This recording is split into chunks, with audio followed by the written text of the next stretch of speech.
bonjour à toutes et tous et merci à la Cité des Sciences de nous accueillir en ligne ce soir pour cette conférence où nous allons discuter de l'étude des climats du passé, notamment grâce à l'analyse de glace très ancienne qui provient des régions polaires.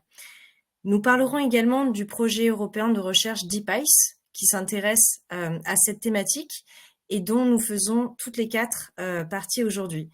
Donc, je me représente rapidement. Donc, je m'appelle Marie Caseroni. Je travaille au CNRS comme ingénieure et je m'occupe donc du management du projet Deep Ice.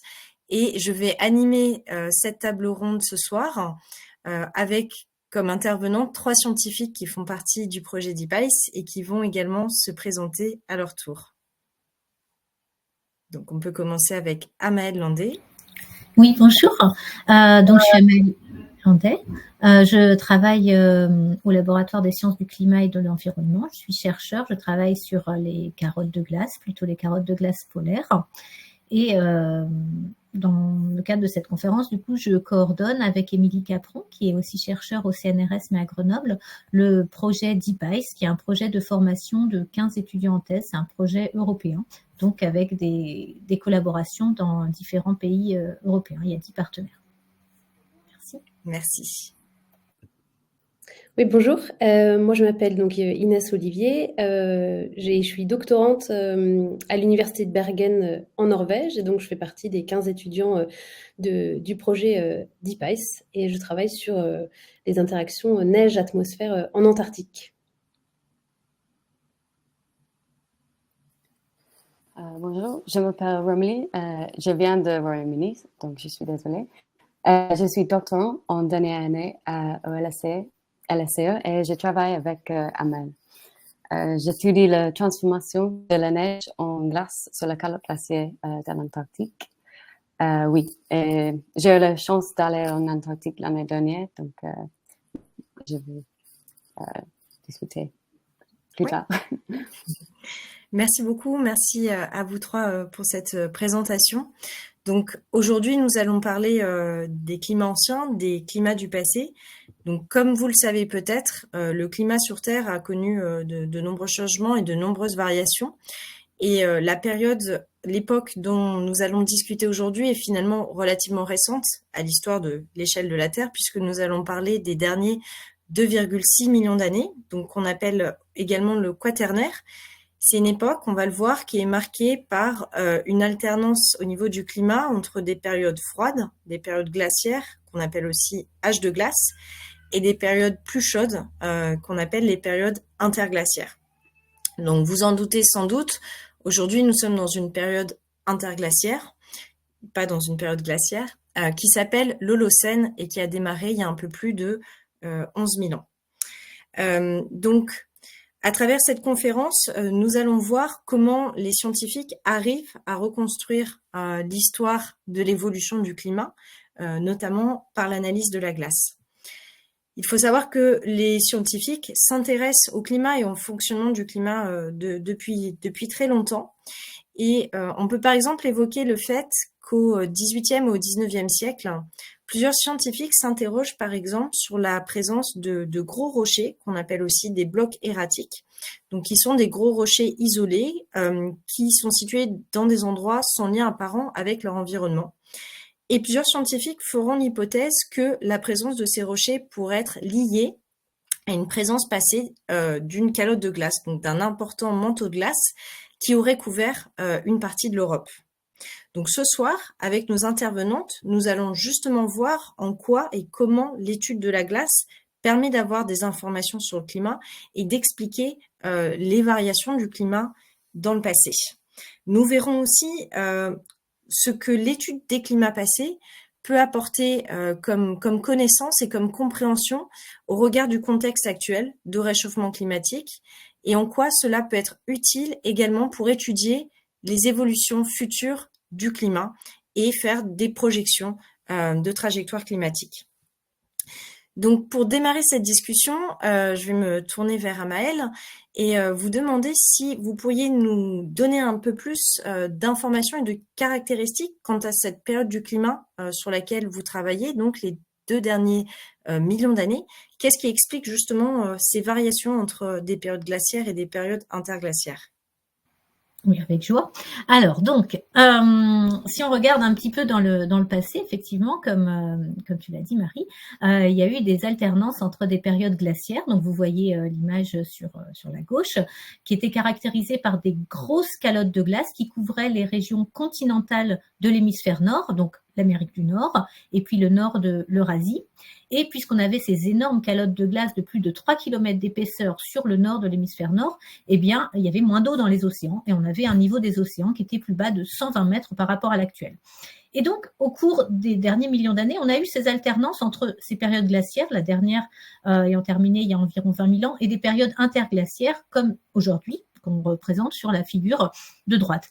Sur des échelles plutôt longues, on est sur des plusieurs milliers, dizaines de milliers d'années pour passer entre des périodes glaciaires à des périodes interglaciaires.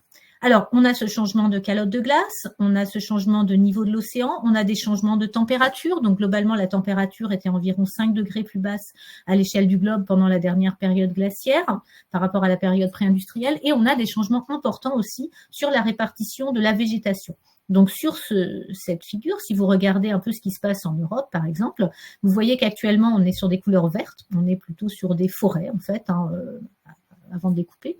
On a beaucoup de forêts tempérées. Et puis, si on regarde ce qui se passe pendant la dernière période glaciaire, donc c'est la figure du bas, la végétation naturelle, c'était pour plutôt des steppes et toundras. Donc, des gros changements aussi au niveau de la végétation.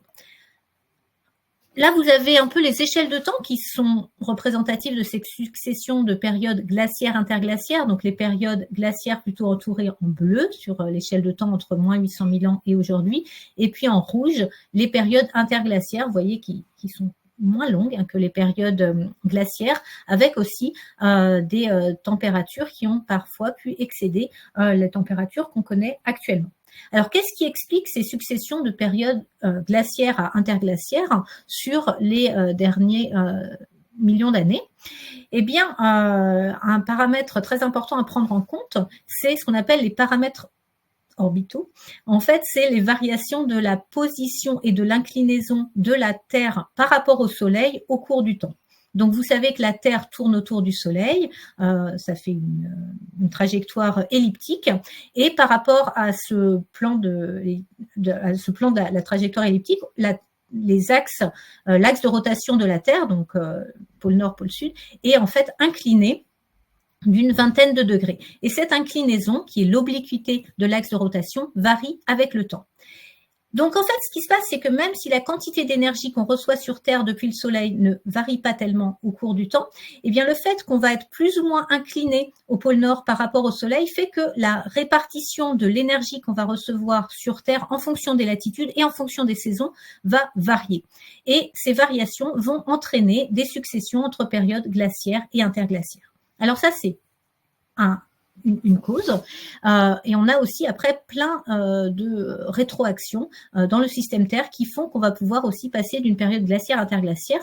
Et une chose très importante à prendre en compte, on va en parler beaucoup ce soir, c'est l'effet de serre et la concentration des gaz à effet de serre qu'on a dans l'atmosphère, donc le dioxyde de carbone, le méthane notamment.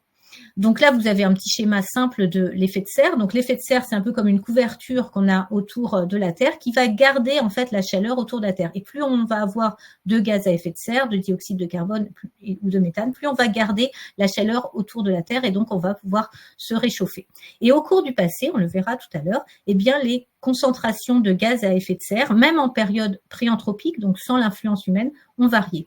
Alors, on n'a pas atteint des niveaux au cours du Quaternaire aussi importants probablement que ceux qu'on a actuellement, enfin, pas au cours des 800 000 dernières années, mais il y a des variations naturelles qui ont eu lieu et qui ont joué dans les transitions glaciaires, interglaciaires. Voilà, je vais laisser la parole à mes collègues. Merci beaucoup, Amael. Donc, on a eu à travers vos explications quelques éléments de réponse pour comprendre ces successions de périodes froides, périodes glaciaires et de périodes interglaciaires, avec d'une part l'importance comme cela a été expliqué, des paramètres orbitaux, mais aussi le rôle des gaz à effet de serre, donc de la quantité de gaz à effet de serre dans l'atmosphère qui ont fait se succéder ces différentes périodes. Dans l'introduction, on a également parlé de glace. On a dit que vous étudiez toutes les trois la glace. Donc cette fois-ci, je vais me tourner vers Romilie, Inès, et je vais vous demander si vous pourriez nous expliquer pourquoi aller en Antarctique pour récupérer de la glace, comment cet épais manteau de glace s'est formé en Antarctique, qu'est-ce qu'il y a de particulier et comment est-ce qu'on peut faire d'ailleurs pour ramener cette glace jusqu'à dans les laboratoires de recherche pour les analyser. Oui, donc l'Antarctique est situé au pôle sud et est isolé des autres masses terrestres par l'océan austral. Le climat il est beaucoup plus froid qu'au Groenland, où se trouve l'autre grand calotte glaciaire. Oui, donc le climat, le calotte glaciaire se forme par l'accumulation de couches de neige pendant des centaines de milliers d'années, qui se compactent progressivement pour former la glace, comme ça. Les couches les plus profondes correspondent à la glace la plus ancienne.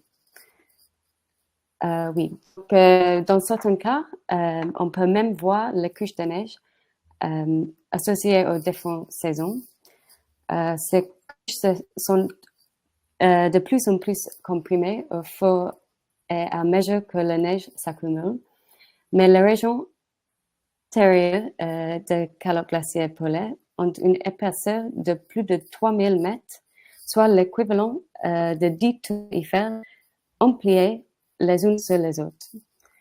Cependant, les calottes glaciaires ne peuvent pas s'entendre à l'infini et elles perdent en fait de la glace à la base en raison de l'écoulement de la glace vers le bord, le calotte glaciaire. Et aussi parce que le socle rocheux, le socle rocheux est beaucoup plus chaud que la surface. Oui, donc la glace la plus profonde est donc la plus ancienne, mais sa résolution c'est également la plus faible, car les couches de glace sont devenues très, très fines sur la base. Donc ça c'est... Donc, à travers ces explications que vous venez de nous apporter, Romilie, donc on voit qu'il y a une masse considérable de glace qui a pu s'accumuler au fil du temps en Antarctique. Hein, vous avez dit 3000 mètres, même certains endroits on peut aller jusqu'à quasiment 4000 mètres, donc c'est vraiment énorme. Comment est-ce qu'on peut faire, Inès, pour aller récupérer des échantillons dans ce manteau de glace ?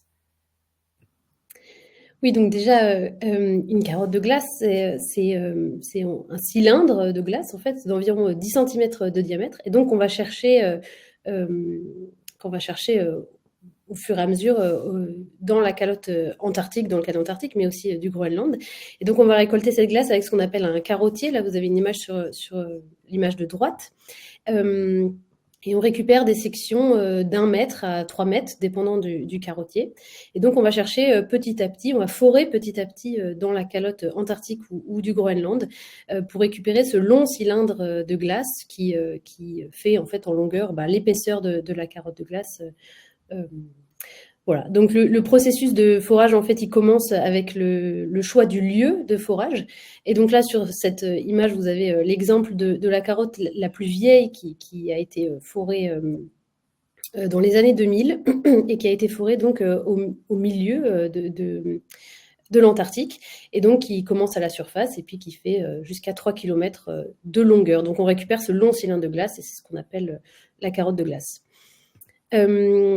Ensuite, après avoir choisi ce lieu de forage, donc on va établir un camp de base sur place, sur le lieu où on va faire le forage.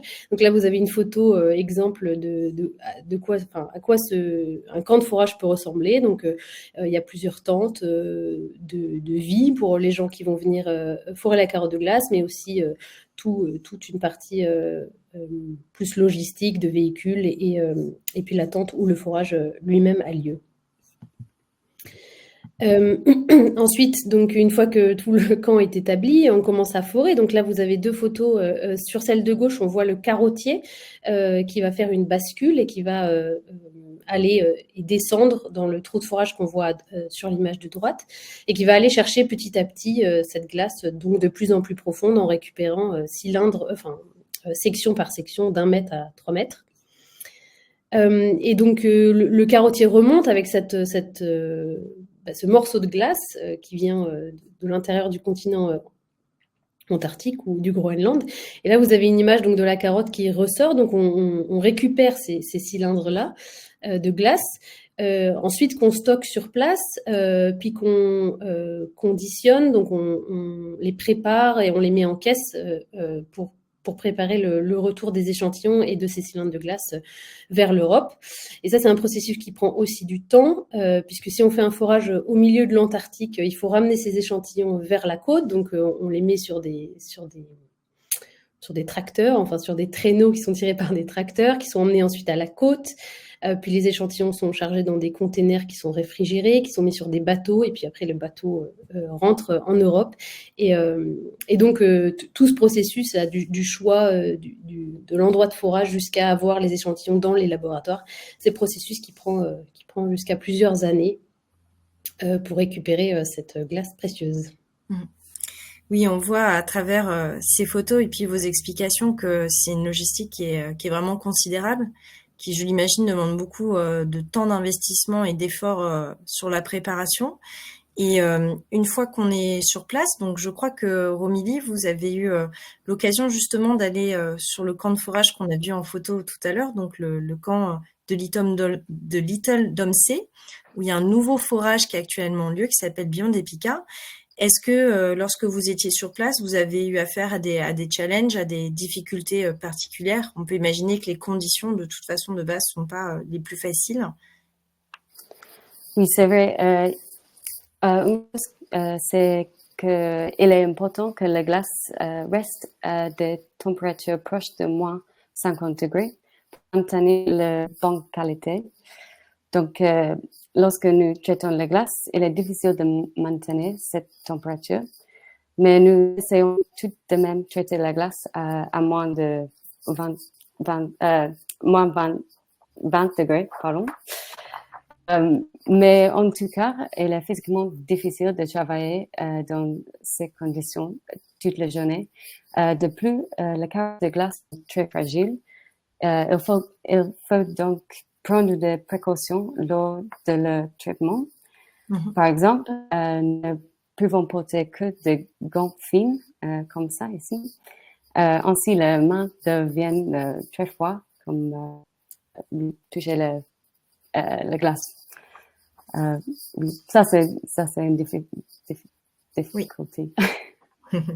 Oui, on voit sur la photo effectivement que vous êtes très chaudement habillé pour résister face à ces températures. C'est aussi une question, bien sûr, de sécurité.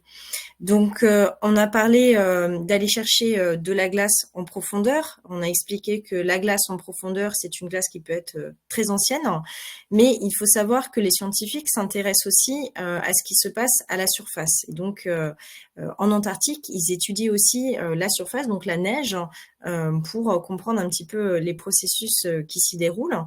Donc, Inès, je crois que justement, vous avez participé à des campagnes de mesure pour étudier la surface de la calotte antarctique. Est-ce que vous pouvez nous en dire un petit peu plus?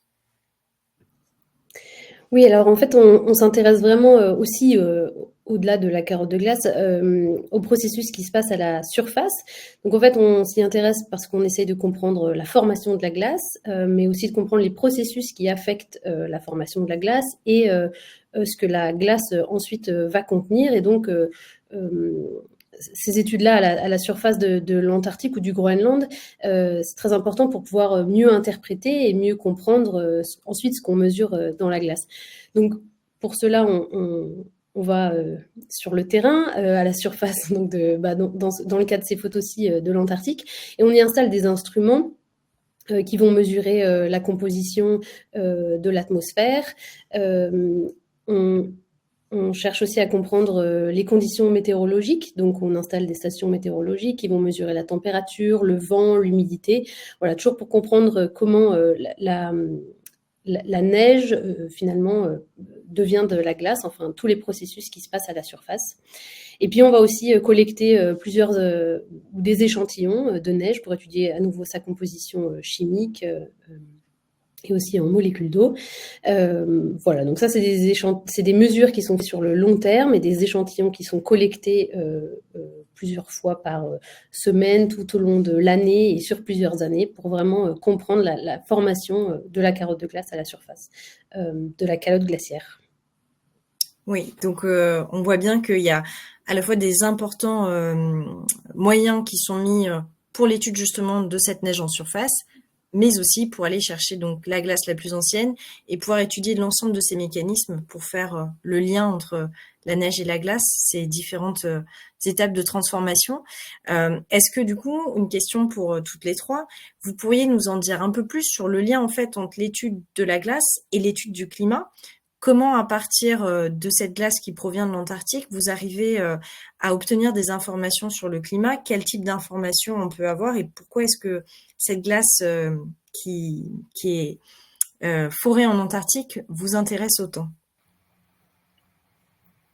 Oui, alors c'est à moi, je crois. Alors la glace, la carotte de glace que nous ont montré Inès et Romélie, c'est ce qu'on appelle une archive climatique, effectivement, pour reconstruire le climat du passé.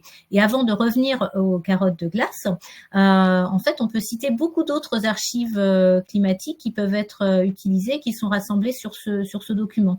Donc, bien sûr, il y a les chroniques historiques, mais il y a aussi les anneaux d'arbres, les cernes d'arbres qu'on voit très bien et qui peuvent être comptés année après année, qui permettent de reconstruire aussi le climat récent. On peut avoir des carottes au fond des lacs, au fond des océans. On va regarder aussi les croissances des spéléothènes, les stalagmites dans les grottes, les coraux. Tout ça, ça va nous donner des informations sur le climat du passé pour le reconstruire de façon globale. Après, les carottes de glace, ça va nous donner des informations absolument uniques et complémentaires de ces autres archives. Alors, que va-t-on pouvoir mesurer dans une carotte de glace? On va mesurer la glace elle-même qui va nous donner, vous allez le voir avec Inès, des reconstructions de la température au niveau des pôles dans le passé. On va analyser des bulles d'air qui sont piégées dans la glace. Donc là, vous voyez sur la photo de gauche, en fait, plein de petits points blancs qui sont autant de petites bulles d'air dans un morceau de glace. Donc on a piégé l'atmosphère du passé. Donc Romélie fait sa thèse dessus, elle pourra en parler plus. Si on regarde maintenant avec un microscope, par exemple, sur une lame mince, on va pouvoir aussi voir la microstructure, les cristaux de la glace, comme on voit sur la figure à droite, et puis des impuretés insolubles, dont on parlera aussi plus tard, qui vont donner des informations sur la circulation atmosphérique du passé, les éruptions volcaniques, etc.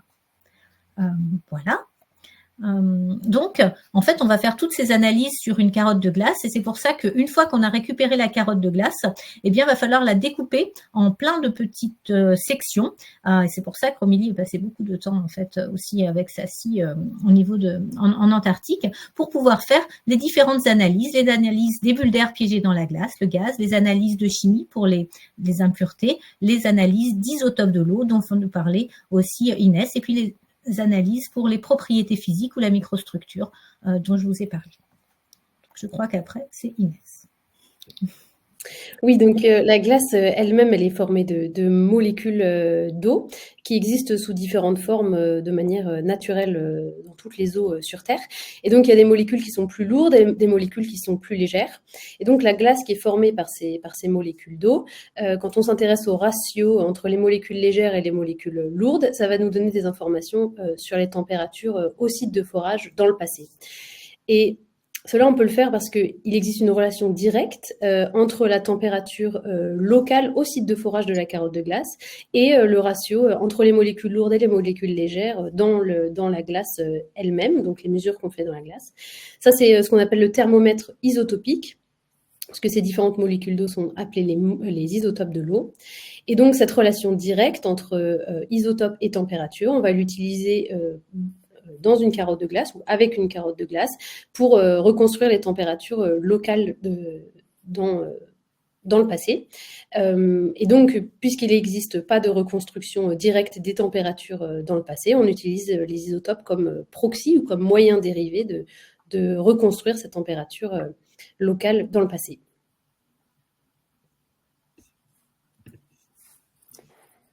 Oui, comme nous l'avons mentionné, les carottes de glace sont des archives uniques en ce sens qu'elles fournissent un enregistrement direct de la composition passée de l'atmosphère. Comme ça, dans les bulles ici. Au fil du temps, l'accumulation de neige à la surface comprime l'espace de circulation de l'air dans les navets. Dans les 100 premiers mètres, l'air peut encore interagir avec l'atmosphère, mais à cette profondeur ici, l'air est enfermé dans les boules qui sont piégées dans les glaces. Ces boules contiennent des échantillons de l'atmosphère. Oui, donc le prochain, c'est ainsi les bulles situées dans la profondeur de la glace contiennent de l'air qui a été piégé il y a très longtemps et qui reflète la composition de l'atmosphère au moment où ces bulles se sont formées. Lorsque nous extrayons les carottes de glace, nous pouvons alors utiliser différentes techniques pour mesurer la composition de gaz dans les bulles d'air. Par exemple, nous pouvons mesurer les gaz à effet de serre, tels que le dioxyde de carbone. Ok. Alors, on mesure aussi donc les impuretés chimiques dont j'ai parlé tout à l'heure.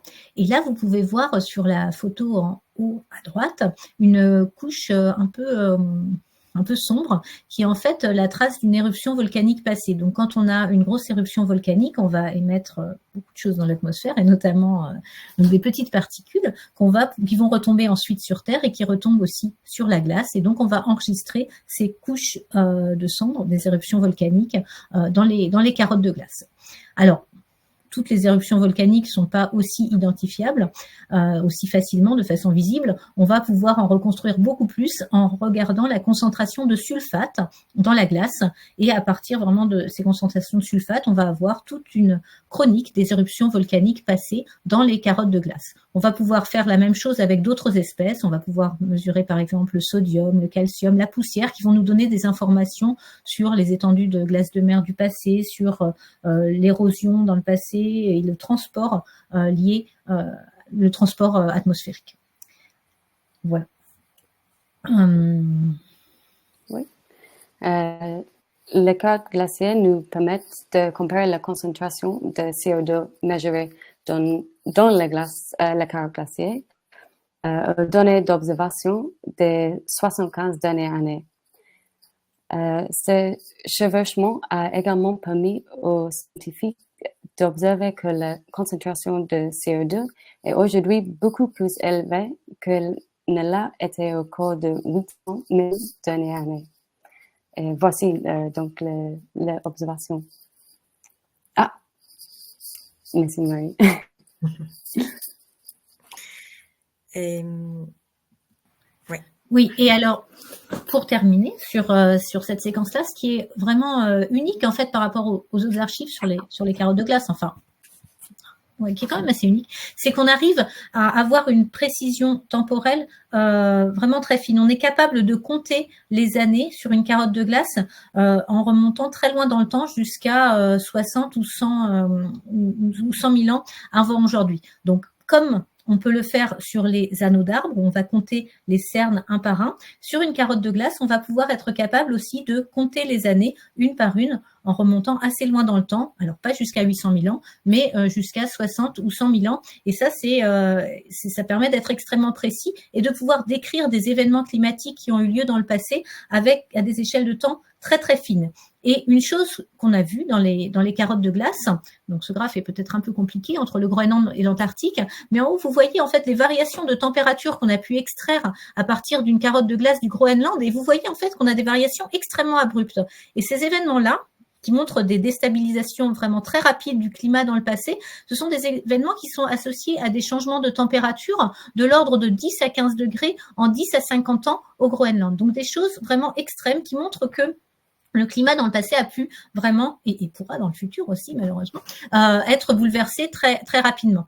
Donc en fait, voilà, donc ces changements sont extrêmes, mais à l'époque, c'était des changements vraiment régionaux. Et si vous regardez le graphe d'en haut, vous voyez qu'en fait, le changement abrupt de température au Groenland, en fait, n'est pas synchrone au changement en Antarctique. On a une sorte de répartition de la chaleur entre Groenland et Antarctique qui se fait pendant ces successions abruptes du climat. Donc là, on n'est plus sur les transitions glaciaires interglaciaires dont j'ai parlé au début, mais sur des changements climatiques beaucoup plus abrupts qui ont été mis en évidence sur les carottes de glace du Groenland, mais qui sont vus aussi dans de nombreuses autres archives climatiques dont on a parlé très rapidement tout à l'heure et qui ont eu lieu essentiellement pendant la dernière période glaciaire entre moins 100 000 ans et moins 20 000 ans avant aujourd'hui. Merci beaucoup pour ces explications. Donc, on en sait désormais plus sur la glace comme une archive naturelle du climat. On vient de voir avec vos illustrations et vos explications qu'on peut retrouver beaucoup d'informations sur le climat et sur l'environnement dans le passé, que ce soit la reconstruction des températures en étudiant les molécules d'eau, la proportion entre les molécules d'eau lourdes et les molécules d'eau légères, la composition aussi de l'atmosphère par ce mécanisme qui a fait que des petites bulles d'air du passé se retrouvent piégées dans la glace et qui nous permettent de reconstruire la composition de l'atmosphère avant les données qu'on a pu commencer à mesurer donc à Hawaï dans les années 1950. On peut remonter bien plus loin grâce à la glace. Et puis, comme Amel vient de l'évoquer, on peut aussi voir des phénomènes climatiques à une échelle beaucoup plus fine, avec ces changements abrupts sur des courtes périodes. Donc, il y a une multitude d'informations effectivement sur le climat qui peut être analysée avec la glace. Alors maintenant, j'ai peut-être une question pour vous en lien avec ce projet européen de recherche d'IPAIS qu'on a mentionné au début de la conférence et ce forage Beyond Epica. Par rapport aux analyses de la glace que vous venez toutes les trois d'évoquer, quels sont les objectifs particuliers du projet d'IPAIS d'un point de vue scientifique? Est-ce qu'il y a des nouveautés quant aux analyses qui peuvent être faites et ce que cela peut nous apprendre sur le climat? Oui, alors le projet d'IPAIS, il a été monté comme projet un peu... le projet associé en fait à un projet européen qui est le projet Beyond Epica, dont le but est de forer une carotte de glace, pas forcément plus longue que celle qu'on a actuellement, mais qui remonte plus loin dans le temps de façon continue, donc jusqu'à 1,5 million d'années en Antarctique de l'Est. Donc ce projet Beyond Epica donc vise à doubler en fait l'enregistrement actuellement disponible de 800 000 ans qu'on a sur le site d'Epica Domsee, pour aller explorer en fait l'alternance des périodes glaciaires, interglaciaires plus loin dans le passé et surtout la cause du changement de ces périodicités de périodes glaciaires, interglaciaires. Et pour ça, en fait, on va donc avoir besoin d'analyser sur des très petites quantités de glace, parce qu'on va avoir une carotte de glace de 2,8 km avec énormément d'informations enregistrées dans chaque mètre de glace en profondeur. Et donc pour cela, on a eu besoin de développer des nouvelles techniques pour vraiment analyser un maximum de traceurs climatiques dans un minimum de quantité de glace. Et le projet d'IPAIS est notamment tourné vers le développement d'une nouvelle instrumentation pour analyser les carottes de glace, donc analyser, on a vu, la composition isotopique, analyser les impuretés chimiques, analyser la microstructure. Et puis, on va avoir aussi donc les gaz, bien sûr.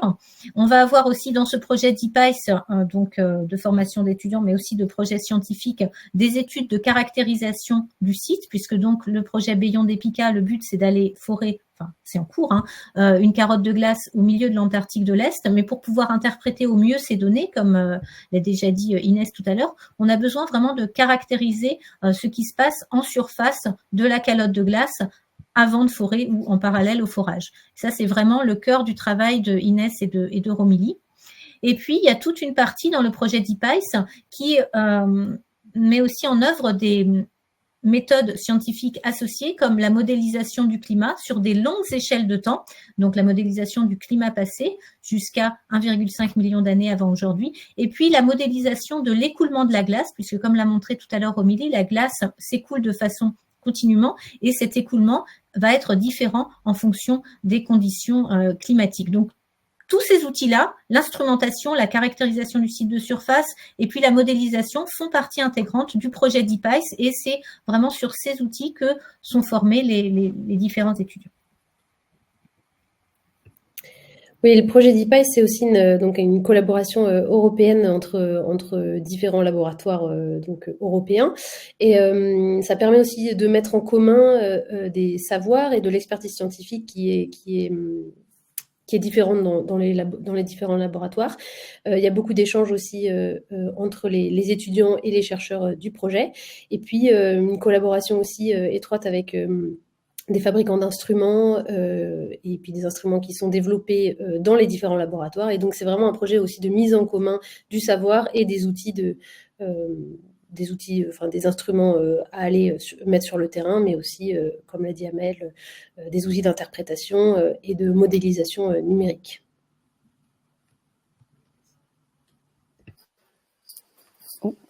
Il est également très utile d'avoir une collaboration européenne pour la logistique de ces projets. Se rendre en Antarctique et effectuer le travail sur le terrain demande beaucoup d'organisation. Il est donc vital d'avoir le soutien de plusieurs nations. Il sera très difficile de mener à bien ces projets sans cette forte de collaboration. Donc là, vous avez un peu une photo de groupe. Donc effectivement, le projet DeepIce, c'est des partenaires voilà dans 10 laboratoires différents, des partenaires non académiques, voilà, il y en a 10 aussi, une quinzaine, donc 15 étudiants et puis tous les encadrants et les gens autour au niveau des laboratoires. Donc c'est un projet très riche au niveau de la recherche, aussi au niveau de la formation. Il y a eu plusieurs écoles d'été au niveau des développements. Voilà, donc un projet qui se terminera l'année prochaine avec, on espère, toutes les thèses soutenues brillamment.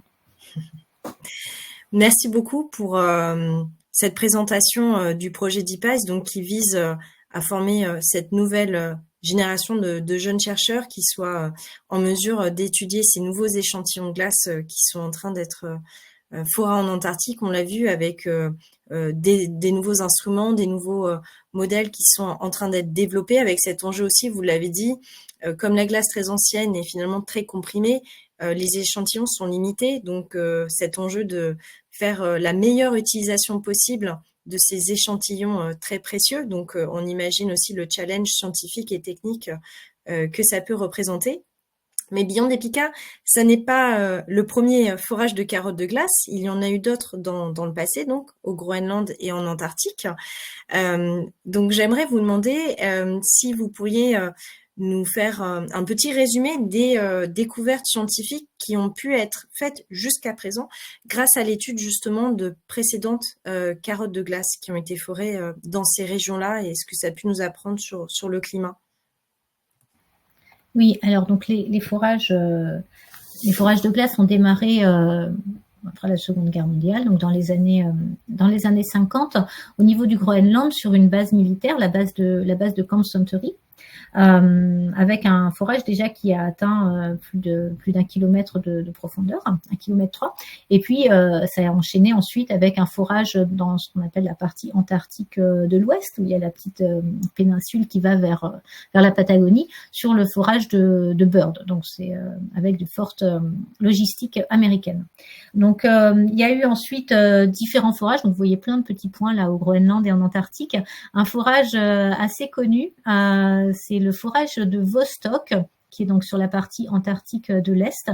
Donc c'est une base russe permanente qui est installée là-bas et où il y a eu donc dans un contexte un peu de guerre froide, un forage très emblématique avec une belle collaboration scientifique entre les Russes, les Français et les Américains, permis d'avoir des enregistrements climatiques qui remontent jusqu'à 400 000 ans avant aujourd'hui et qui sont longtemps restés comme la référence en fait en termes de carottes de glace. Donc après, il y a eu d'autres forages, notamment celui de Domsée que vous voyez ici, qui remonte actuellement à 800 000 ans, et puis d'autres dont on pourra parler par la suite, notamment celui de Little Domsée dans le programme Bayon d'Epica pour remonter jusqu'à 1,5 million d'années. Donc les découvertes à partir des carottes de glace. Donc, comme l'a expliqué tout à l'heure Inès, à partir de la mesure des isotopes de l'eau, il a été possible de reconstruire les variations des températures. Donc là, on voit la courbe sur les derniers 250 000 ans sur la carotte de Vostok. Donc là, ça n'allait pas jusqu'à 400 000 ans encore, mais après, le forage a continué. Et donc, on a vu les premières successions glaciaires, interglaciaires sur cette carotte antarctique de Vostok. Et puis, à partir du moment où on a été capable d'extraire et de mesurer ce qu'il y avait dans les bulles d'air, donc reconstruire l'atmosphère du passé, on a pu ajouter à ces variations de température reconstruites dans les carottes de glace les variations de dioxyde de carbone que vous voyez dans la courbe en haut en vert, et puis les variations de concentration de méthane sur la courbe en bleu en bas dans l'atmosphère. Et vous voyez qu'en fait on a on a vraiment ce parallélisme entre le changement de température antarctique dans le passé et puis ce changement de concentration en gaz à effet de serre, dont dioxyde de carbone et méthane, mais comme on l'a vu tout à l'heure avec Romélie, sur des concentrations qui restent significativement plus basses que ce qu'on a actuellement dans l'atmosphère. L'autre chose, j'en ai parlé tout à l'heure, qu'on a vu... Oui, pardon ?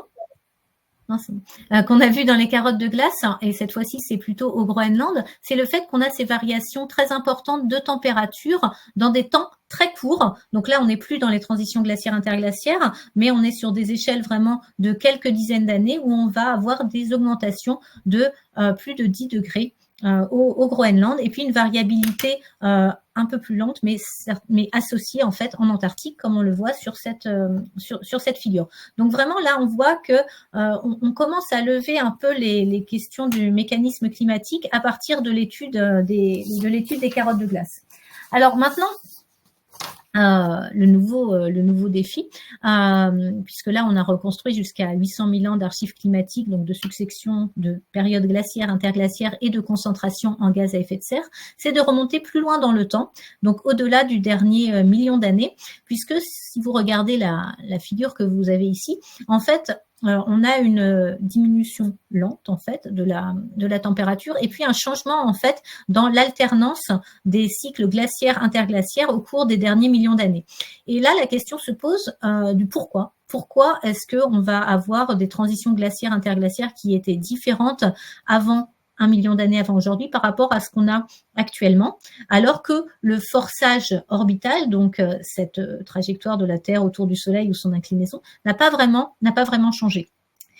Donc là, c'est l'objet du programme Bayon d'Epica, donc d'aller plus loin que 800 000 ans, d'aller jusqu'à 1,5 million d'années et de voir si la concentration atmosphérique en dioxyde de carbone a changé et pourrait expliquer le fait qu'on a quelque chose de différent dans la dynamique climatique. Donc ça, c'est une façon de faire. Et une autre chose qui est assez innovante, qui a lieu actuellement aussi en Antarctique de l'Est avec le programme Alan Hills par les Américains, c'est d'essayer de récupérer de la glace encore plus ancienne que 1,5 million d'années, mais par morceau, quoi. Donc juste comme ça, un petit morceau de glace de par exemple 2 ou 6 millions d'années, à partir de glace qui s'écoule de façon un peu particulière. Donc je ne sais pas si le schéma est facile à voir en bas à droite, mais si on se place sur ce site de Alan Hills, vous voyez peut-être les petites lignes grises qui sont sur le schéma en bas à droite, qui sont en fait des lignes qu'on appelle isochrones, donc qui ont le même âge. Et vous voyez qu'en fait ces lignes grises, elles remonte à la surface sur la partie droite du schéma, ce qui veut dire qu'en fait on a de la glace très ancienne qui, à cause de l'écoulement, va affleurer à la surface. Et en allant forer de la glace là, pas forcément profond, on peut être juste sur la centaine de mètres, eh bien on va pouvoir avoir directement accès à de la glace très ancienne qui est remontée là par écoulement. Et si on analyse cette glace très ancienne, eh bien on va être capable d'avoir voilà, des petites images en fait de la concentration de dioxyde de carbone dans le passé. Et c'est ce que vous voyez en fait avec les petits points bleus sur ce schéma ici, où vous avez donc des morceaux de glace qui ont été datés à 1,5 million d'années, 2 millions d'années et 2,5 millions d'années, qui montrent des concentrations de dioxyde de carbone qui finalement sont très en deçà des plus de 400 ppm que nous avons actuellement. Donc, vous venez juste de dire le mot datation. C'est peut-être quelque chose qu'on n'a pas encore abordé, mais que le public s'interroge peut-être là-dessus. Donc, on a expliqué qu'on arrivait à reconstituer des données comme la température, comme les gaz à effet de serre. Est-ce que vous pourriez nous dire quelques mots sur la manière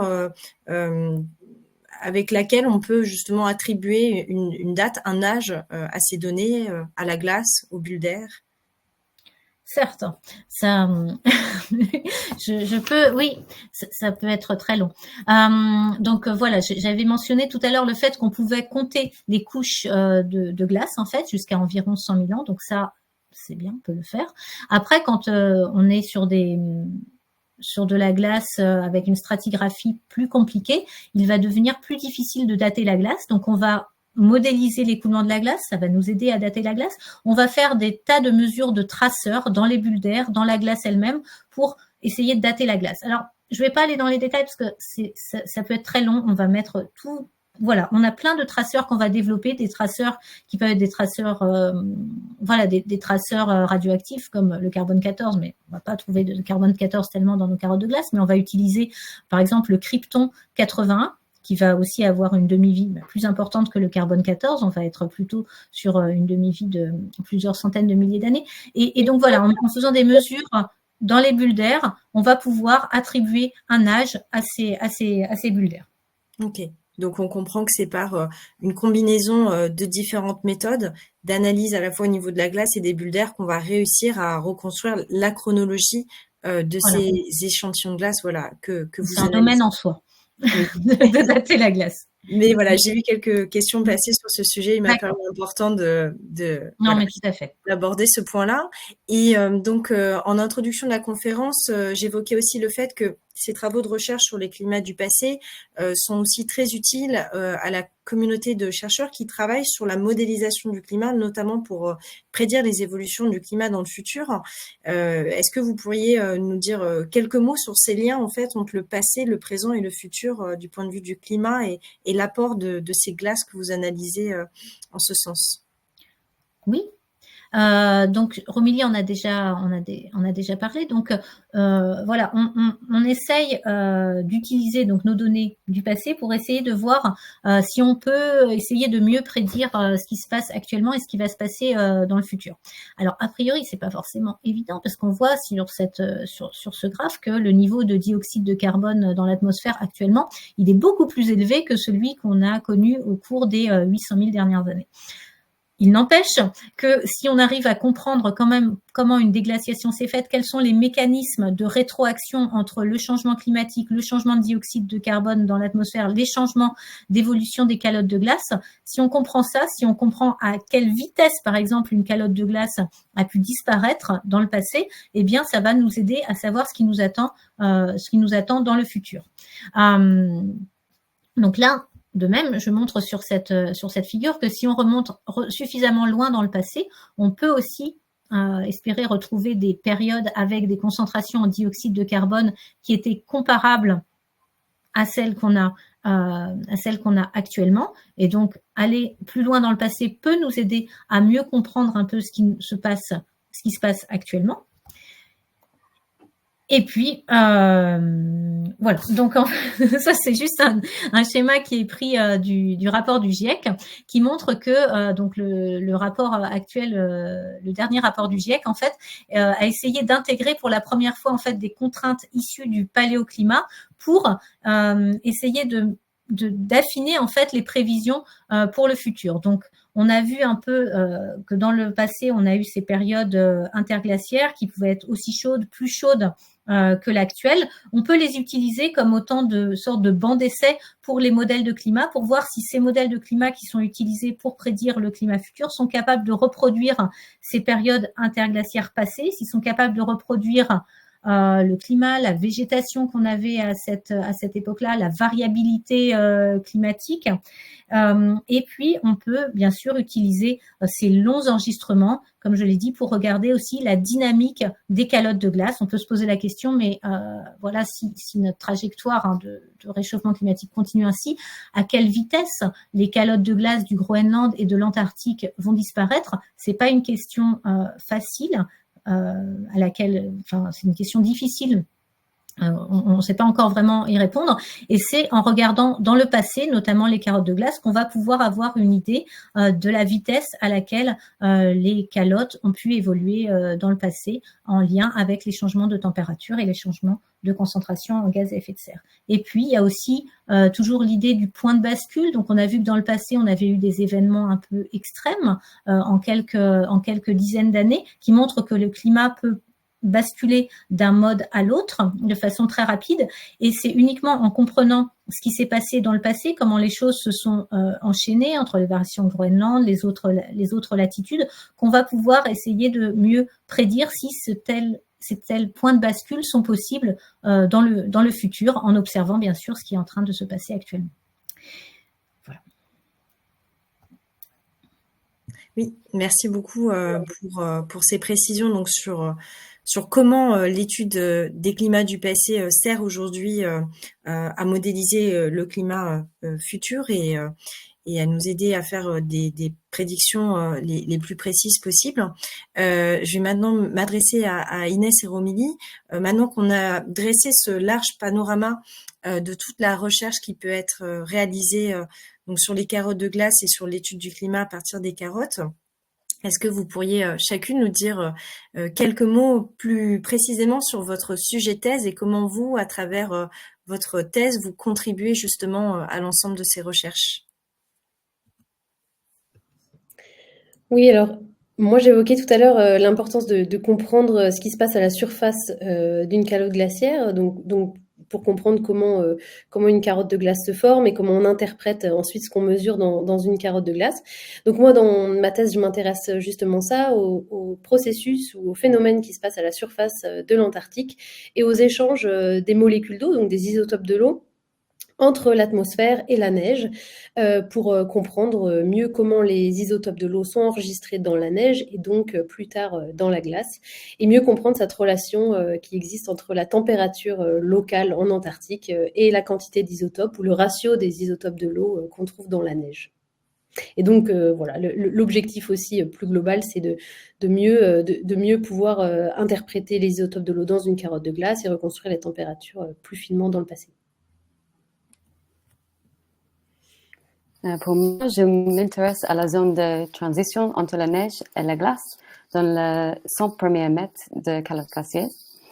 Et aussi la zone où les bulles d'air vont progressivement être piégées.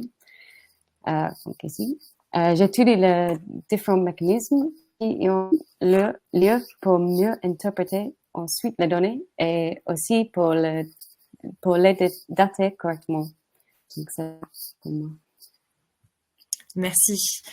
Donc, vous contribuez aussi à ces fameuses méthodes de datation qu'on évoquait tout à l'heure. Et est-ce que je peux, cette fois-ci, vous demander ce qui vous a motivé à l'idée de travailler sur cette thématique de recherche et le fait de rejoindre le projet d'IPICE? Et comme vous êtes en 3e année de thèse, est-ce que vous savez ce que vous auriez envie de faire à l'issue de cette thèse? Ok. J'ai toujours été fascinée par les glaciers et leur interaction avec le système climatique. C'est vraiment grâce à cet intérêt que j'ai réussi à travailler avec des carottes de glace. J'ai eu la chance de travailler sur le terrain pendant ma licence et pour moi, ce sont les meilleures expériences. Dans un avenir proche, j'espère continuer à travailler dans ce domaine. Mais on va voir. Oui, moi de mon côté, c'est un petit peu comme Romélie. J'ai toujours été intéressée par comprendre un peu les paysages autour de moi, notamment dans la région où j'ai grandi, dans les Alpes. Et puis après, c'est pendant mes études aussi de géosciences et puis d'atmosphère, des sciences de l'atmosphère et du climat que j'ai découvert le travail sur le terrain et le travail de glaciologie, nivologie, sciences du climat. Et donc, voilà, c'est dans mes études que j'ai découvert tout ce travail-là. Et puis, petit à petit, découvert aussi l'Antarctique, et c'est un peu ce qui m'a motivée à prendre part, enfin à participer au projet Deep Ice. Et puis après, pour la suite, bah, j'aimerais continuer aussi, comme Romélie, à travailler dans ce domaine, sur l'Antarctique, comprendre les changements présents et futurs de l'Antarctique. Merci beaucoup pour ces témoignages. Peut-être une dernière question à toutes les trois avant de clôturer cette discussion et de laisser place aux questions du public. Mais j'aurais aimé vous demander si au cours de votre parcours de chercheuse, de vos travaux de recherche, est-ce qu'il y a quelque chose qui vous a particulièrement marqué, étonné, fasciné? Voilà, si vous avez une petite anecdote personnelle à nous partager.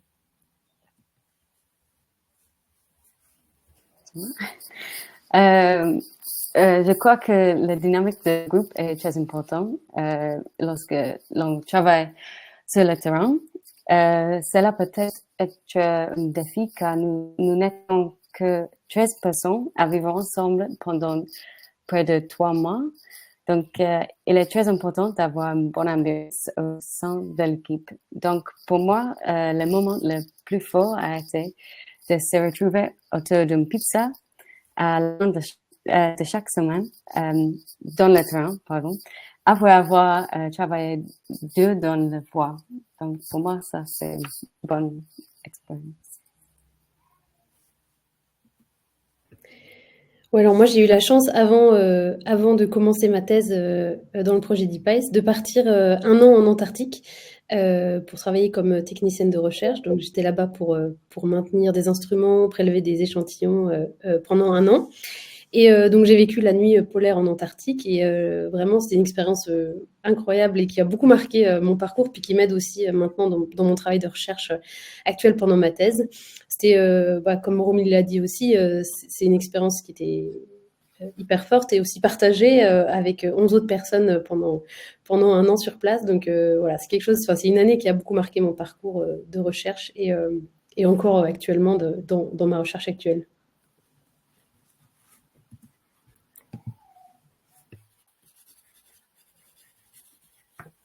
Ah, je crois qu'on n'entend pas Maëlle.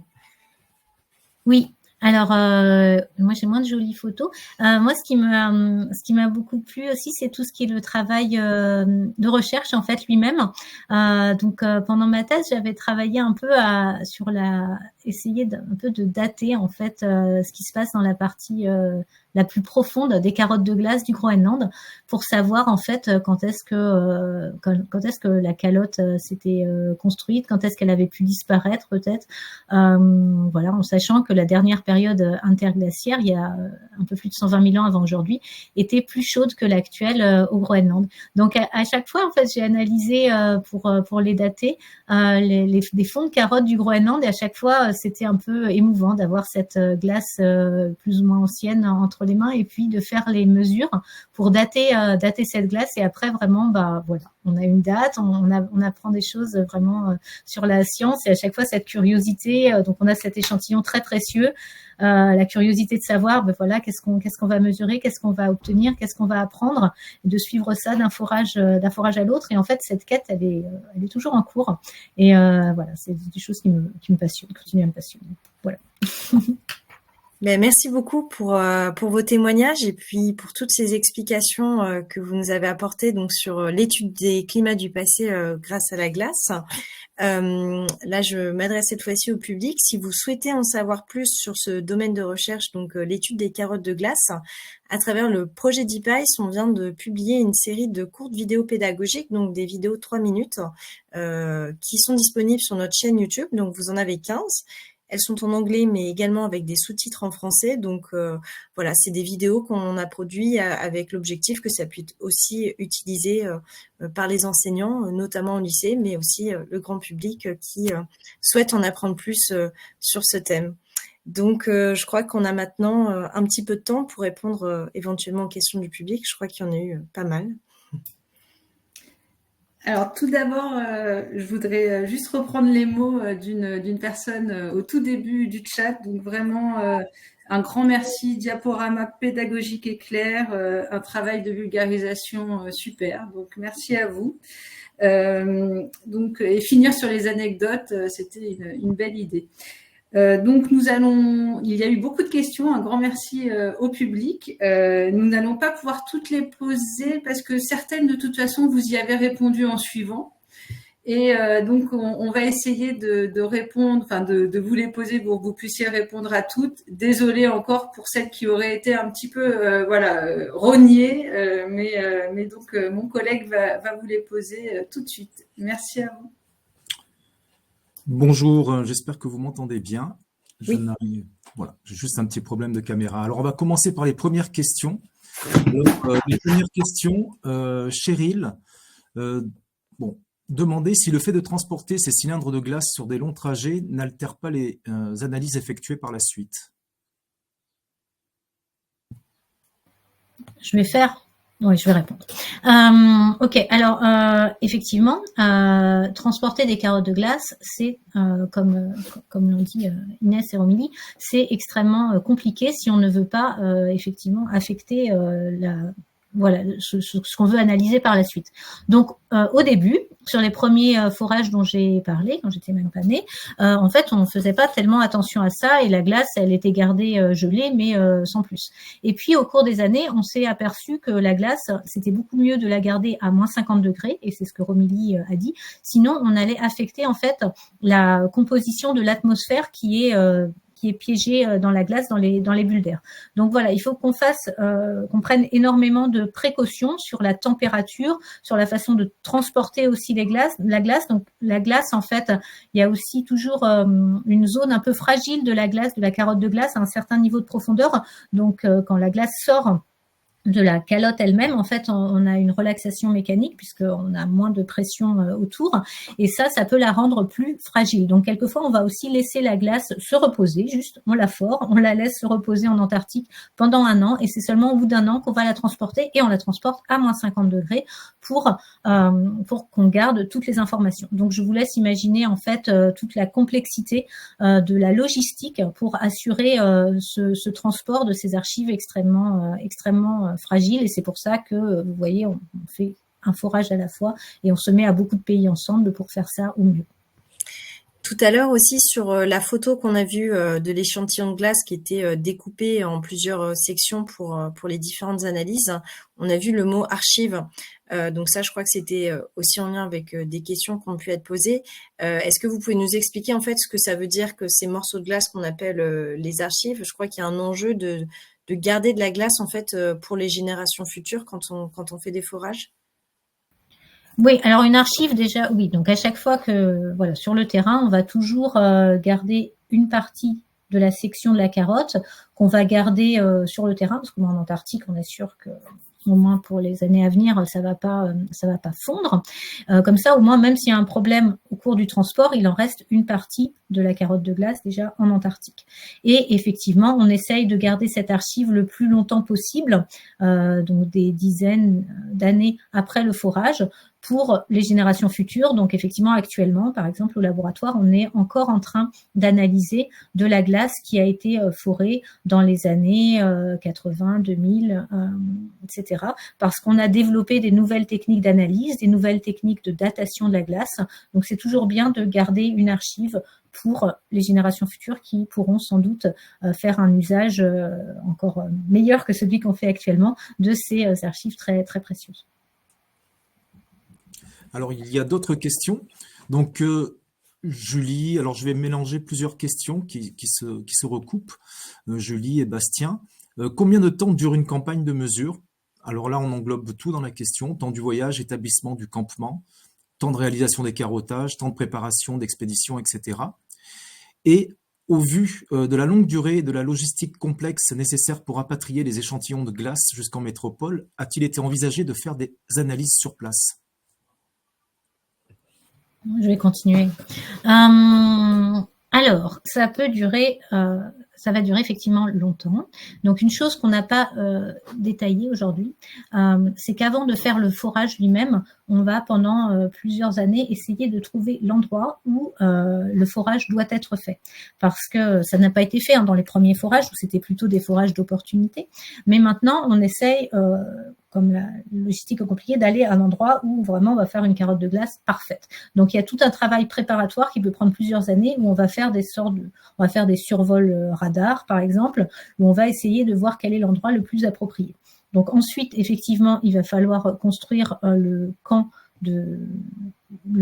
pour faire le forage. Donc ça va pouvoir prendre sans doute une saison. Donc en général, on va plutôt travailler l'été en Antarctique, donc les 3 mois d'été dont on parlait Romélie, sauf pour certaines choses où on va avoir des hivernants comme ce qu'a fait Inès, mais pour le forage de glace, on y va uniquement l'été et on va effectivement avoir une saison pour préparer le camp, une saison pour faire les 100 premiers mètres et puis après ça va s'enchaîner un peu plus rapidement, mais il faut bien prévoir 4 ou 5 saisons, donc 4 ou 5 années de forage pour avoir toute la carotte de glace pour atteindre jusqu'au socle rocheux. Après, donc chaque année, voilà, on la découpe sur place, on ramène les échantillons. Donc là, pour vous dire, en fait, demain, on va recevoir des échantillons qui ont été forés la dernière saison, donc l'hiver dernier en France, mais l'été en Antarctique, au laboratoire. Donc ça prend beaucoup de temps. Et après, il y a tout le temps de l'analyse elle-même au laboratoire et qui là s'étale aussi sur des années. Donc pour vous dire, actuellement, on est encore en train d'analyser la carotte Epicadome C dont le forage s'est terminé en janvier 2004. Donc vous voyez qu'une carotte de glace, effectivement, c'est un travail de on travaille sur plusieurs dizaines d'années pour en extraire le maximum d'informations climatiques. Après, je peux rajouter peut-être quelque chose sur la question. Il y a eu aussi une question sur est-ce qu'on peut faire des analyses sur place. Donc, il y a quelques analyses qui sont faites sur place avec des instruments qui sont déplaçables en fait en Antarctique ou sur le terrain en général. Après, il y a des analyses qui sont qu'on peut pas faire sur place parce que les instruments, on peut pas les transporter et puis il faut du personnel pour pouvoir les opérer. Donc voilà, il y a certaines analyses, mais très limitées, qui sont faites sur place. Puis après, la glace est rentrée et rapatriée en Europe pour pouvoir faire le reste des analyses. Et comme l'a dit Amaëlle, qui s'attelle sur plusieurs années. Alors ensuite, il y a aussi une question. Quels isotopes analysez-vous avec ces reconstructions climatiques et certains radionucléides font-ils également partie de vos analyses? Alors, on fait pas mal d'isotopes stables. Donc pour les isotopes de l'eau, on va regarder surtout les isotopes stables, parce que le tritium, ça disparaît assez vite, avec une demi-vie de 12 ans. Donc voilà, pour les isotopes de l'eau, des isotopes stables. Dans les bulles d'air, on va regarder aussi beaucoup d'isotopes stables, comme le carbone 13, du CO2. Ou les isotopes du dioxygène. On va regarder, donc on a parlé par contre du krypton 80 qui lui n'est pas un isotope stable avec une demi-vie de 200 000 ans qui va permettre donc de dater la glace. Et voilà, donc on peut faire aussi de façon un peu on peut faire aussi des analyses de carbone 14, mais en rassemblant énormément de glace pour avoir suffisamment de dioxyde de carbone pour faire ce genre d'analyse. Mais ça, c'est vraiment un peu de façon, je ne vais pas dire anecdotique, parce que c'est beaucoup de travail, mais ça n'apporte pas tellement à la datation de la glace elle-même, puisque le carbone 14, en fait, on ne va pas pouvoir être capable de dater plus ancien que 50 000 ans avant aujourd'hui. Voilà, il y a d'autres mesures, beryllium 10 par exemple, chlore 36, qui vont être aussi étudiées à des fins notamment de datation. D'accord. Donc la question suivante s'adresse surtout en fait donc à Inès Olivier. Alors Inès Olivier a beaucoup insisté sur le fait que les mesures de température sont locales. Est-ce que les delta T mesurés en Antarctique sur les dernières dizaines, centaines de milliers d'années sont confirmés avec d'autres mesures hors Antarctique? Donc peut-être Amel, tu peux m'aider sur cette question. Mais oui, quand on utilise les isotopes de l'eau, c'est vraiment une température locale qu'on reconstruit. avec les isotopes de l'eau dans une carotte de glace. Après, il y a d'autres proxys, enfin, de manières de reconstruire des températures ailleurs sur le globe et dans d'autres archives. Mais alors, sur le delta des températures, peut-être Amel peut. Ouais. Bon, effectivement, Inès a très bien dit, ça va être une température locale. Et en fait, si on regarde au global, on va pas avoir le même changement de température. Donc, par exemple, si on regarde la dernière déglaciation, entre le dernier maximum glaciaire et l'actuel, on va trouver au centre du Groenland un changement de température de 20 degrés. Si on regarde la même chose en Antarctique, on va trouver un changement de température de plutôt 8 degrés. Et si on essaye d'avoir une reconstruction un peu plus globale du changement de température entre le dernier maximum glaciaire et l'actuel, on va être plutôt sur 5 degrés. Donc voilà, ce qu'on a en Antarctique, ça reste local, hein, au niveau de l'Antarctique. Ce qu'on a au Groenland, ça reste local au niveau du Groenland. Et si on veut vraiment reconstruire ce qui se passe au niveau du globe entier, eh bien, il va falloir combiner ça avec les autres archives dont on a parlé, notamment les sédiments marins, en fait. Une autre question, alors d'Antoine, y a-t-il des mesures similaires effectuées sur les glaciers montagneux type mer de glace, Aletsch ou Mont-Rose? Donc oui, il y a aussi des mesures, des conditions météorologiques ou aussi des prélèvements qui sont faits sur des glaciers alpins, on va dire, enfin non polaires. Puis après, il y a aussi des carottes de glace, donc qui sont faites sur les glaciers en Europe, mais aussi dans les Andes ou en Himalaya. Et là, on va pas reconstruire les mêmes choses que dans les carottes. On va pas reconstruire les mêmes choses et les mêmes paramètres que ce qu'on mesure dans les carottes polaires. On va pouvoir reconstruire, par exemple, du climat plus local, ou par exemple tracer les sources de pollution en Europe ou ailleurs. Donc voilà, on ne reconstruit pas les mêmes choses, mais oui, il y a des mesures qui sont faites aussi sur les glaciers en Europe et ailleurs dans d'autres chaînes montagneuses. Alors après, une question de Thomas. La glace, alors c'est sur les archives, la glace s'était découpée en blocs et dont les archives, la question c'est, celles-ci sont bloquées en France. Alors je ne suis pas sûr que la question soit complète. Est-ce que... Je pense que ça fait référence à ce qu'on voyait sur la photo tout à l'heure de la glace.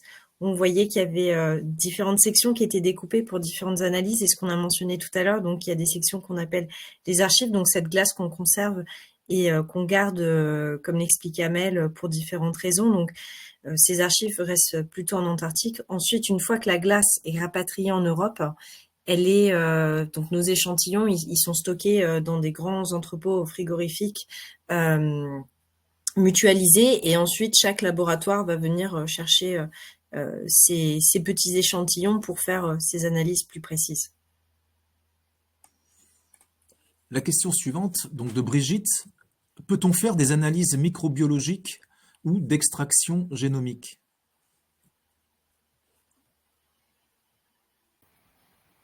Je vais faire rapidement. C'est pas du tout notre spécialité à nous quatre. En revanche, il y a effectivement des gens qui font des analyses microbiologiques dans certains morceaux de glace. Voilà. Alors voilà, je sais qu'il y a quelques études qui sont faites sur la glace de Vostok, puisqu'en dessous de la carotte de glace, en fait, on a un lac sous-glaciaire, et donc il y a la question de savoir s'il y a de la vie ou pas dans ce lac sous-glaciaire. Et puis, ce sont des choses qui peuvent se faire certainement aussi au niveau du Groenland. Ensuite, une question de Capucine. Que faites-vous des carottes une fois étudiées? Donc, sont-elles archivées? Si oui, pendant combien de temps? Les carottes, alors on a beaucoup d'analyses qui malheureusement sont destructives. Donc il y a une partie de la glace qu'on ne pourra pas analyser dans le futur. C'est pour ça qu'on garde toujours une archive. Alors donc l'archive qui va être sur le terrain. Et puis sinon, pour les forages un peu emblématiques dont on a parlé, hein, Camp Suntory, Vostok, Epicadomce, etc., on garde autant que possible la glace qui n'a pas été détruite par les analyses, soit sur le terrain, soit dans des grands entrepôts frigorifiques dans les différents pays, et on ne la jette jamais en fait, parce que c'est extrêmement précieux. Du coup, toujours sur ces archives, Est-ce qu'on retrouve des résultats équivalents en cas de réanalyse donc de ces archives, et les carottes sont hors de leur milieu, de leur couche de glace d'origine. Est-ce que cela a un impact dans les analyses?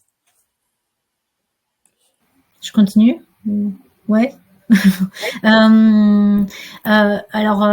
Oui, alors effectivement, on remesure, on vérifie ce qui a été fait précédemment. Et puis, comme on a aussi plusieurs carottes de glace en Antarctique, des carottes de glace longues, pour décrire les cycles glaciaires interglaciaires, on peut vérifier qu'on retrouve quand même des choses similaires entre les différentes carottes, ce qui est quand même rassurant, avec aussi des disparités régionales. Ensuite, comme je l'ai dit tout à l'heure, effectivement, quand on fore la glace et qu'on la transporte, on peut affecter un petit peu les traceurs qui sont enregistrés. Donc, on essaye de prendre un maximum de précautions pour ne pas avoir ces effets-là et ne pas être biaisé lors de l'analyse. Et puis, si on sait qu'on a des effets possibles, on essaye de les étudier pour pouvoir effectivement les corriger. Voilà. Donc, c'est des choses qui sont effectivement documentées, la perte d'informations qu'on peut avoir entre le moment où on fore la glace et le moment où on va l'analyser. C'est des choses qu'on étudie aussi pour avoir le moins de biais possible sur nos analyses, effectivement. J'ai une question de Bastien. À partir des graphiques comparant les variations de température au Groenland et en Antarctique, pourrait-on en déduire que l'hémisphère sud réagit aux variations de température plus lentement que l'hémisphère nord? En fait, tout cela est très régional. Je continue, oui. Vous n'hésitez pas à me dire. Alors, en fait, on voit qu'effectivement, au Groenland, c'est extrêmement abrupt. Ça peut être lié notamment à la présence de glace de mer autour du Groenland qui peut disparaître, qui peut disparaître très vite, par exemple. Donc, c'est un des points de bascule qui peut être intéressant. Et les graphes que j'ai montrés qui viennent du milieu de l'Antarctique, voilà, ils sont au milieu de l'Antarctique, donc on peut effectivement avoir eu un peu, en fait, voilà, on a l'océan austral qui est autour de l'Antarctique qui peut avoir en quelque sorte atténué le signal. Donc en fait,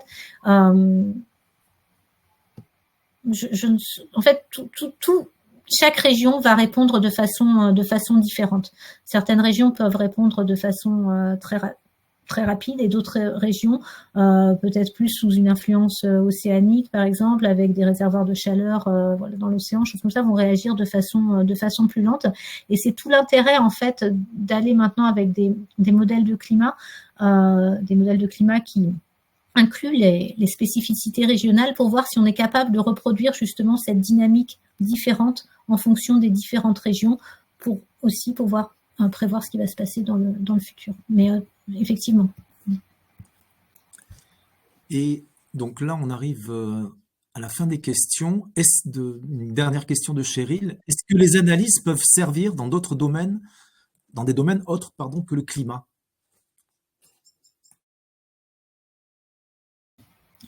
Inès, non, toujours pas.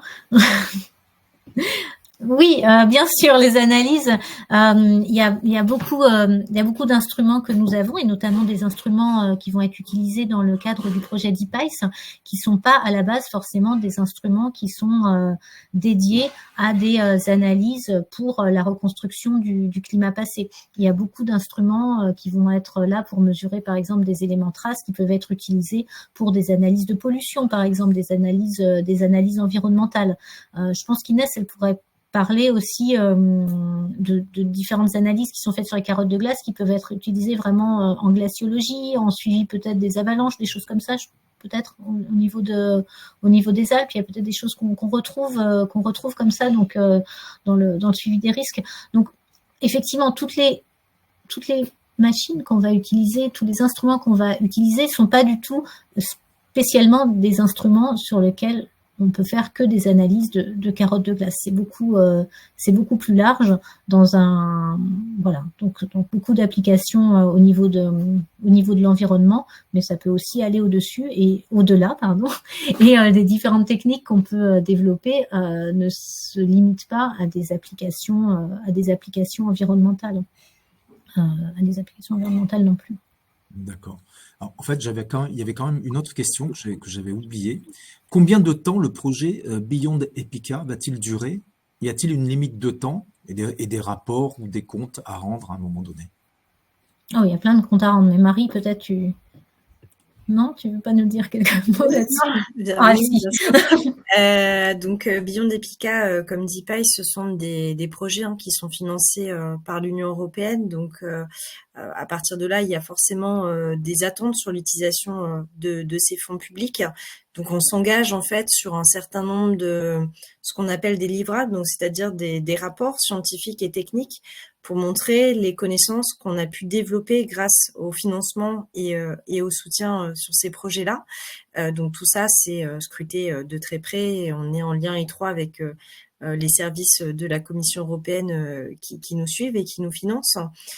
Sur la durée du projet, je voudrais pas dire de bêtises, peut-être que Romélie ou Inès pourront me corriger, mais il me semble qu'il reste au moins 2 saisons de forage. En tout cas, lors de la dernière saison, le forage a bien avancé. C'est toujours difficile de donner un chiffre exact parce que on n'est pas à l'abri des aléas. Par exemple, parfois, il y a des petits problèmes sur les carottiers, des réparations à faire qui peuvent prendre plus ou moins de temps, mais je crois que c'est ça un petit peu l'ordre de grandeur. Romélie, est-ce que tu confirmes Oui, oui, c'est vrai.